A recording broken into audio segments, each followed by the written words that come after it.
আসসালামু আলাইকুম। আজকে চলে আসলাম আপনাদেরকে আমাদের বাসার গাছপালা দেখাতে। তো প্রথমেই যে গাছটা দিয়ে শুরু করব সেটা হচ্ছে আমাদের বাড়ির এই আম গাছ। গত 4 বছরে একবারও একটাও ফল ধরে নাই।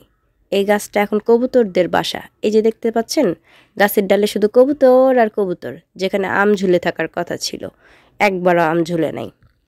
আচ্ছা, এরপরে হচ্ছে দ্বিতীয় গাছ। এটা মাশাল্লাহ হচ্ছে বেশ ভালো গাছ। এই লিচু গাছে প্রায় 1000 লিচু ধরে। এরপরে দেখা যাচ্ছে আকাশমণি গাছ।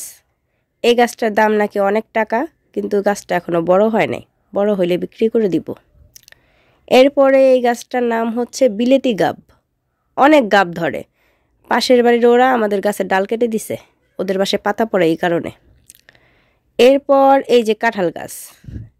কাঁঠাল গাছে দেখতেছি কাঁঠালও ধরে গেছে, ছোট ছোট কাঁঠাল ধরছে, মানে খুব জলদি কাঁঠাল পাওয়া যাবে গাছের মধ্যে, বোঝা যাচ্ছে।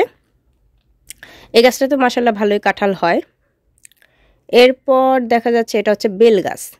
এখন পর্যন্ত 4 বছরে কোনো বেল পাই নাই। এই যে পুচু চলে আসছে আমার সাথে সাথে গাছ দেখার জন্য।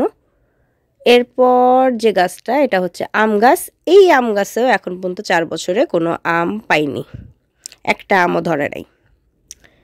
এরপরের গাছটা হচ্ছে বড় একটা কাঁঠাল গাছ, অনেক বড়। এই গাছটা অনেক বড়, আর এই গাছটাতে মাশাল্লাহ অনেক কাঁঠাল ধরে, মানে আমাদের বাড়িতে কাঁঠাল প্রচুর হয়। এরপর যে গাছটা, এটা হচ্ছে কামরাঙ্গা গাছ। এই যে এটা কামরাঙ্গা গাছ, আর এখানে প্রচুর কামরাঙ্গা হয়, 12 মাসই কামরাঙ্গা হয়। কামরাঙ্গাগুলো অনেক মিষ্টি। তো এই হচ্ছে আমার বাড়ির গাছপালা। আরও গাছ ছিল, একটা পেঁপে গাছ ছিল, একটা জাম্বুরা গাছ ছিল, একটা সজনে বা মোরিঙ্গা বলে যে, সেই গাছটাও ছিল। তো এই গাছগুলো কেটে ফেলা হয়েছে, কারণ বাড়ির বাউন্ডারি দিতে গিয়ে আমাদের বাসার পাশে আর একটা বাড়ি বানাইতে হয়েছে আমাদেরই। তো যার কারণে হচ্ছে আর কি গাছগুলো কাটতে হয়েছে, নয়তো আমাদের বাসায় মোটামুটি ভালোই গাছ আছে। আর ফল ধরে, বললামই তো কোনগুলোতে ফল ধরে। আর এই গাছগুলোর জন্য একদিক থেকে খুব উপকার হয়, সেটা হচ্ছে গরমের দিনে বাড়ি একদমই ঠান্ডা থাকে।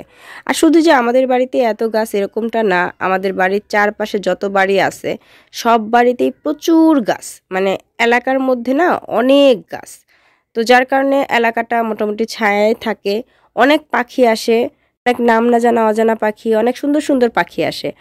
আর এইসব গাছের জন্য রাতেও বেশ মানে বাতাস থাকে।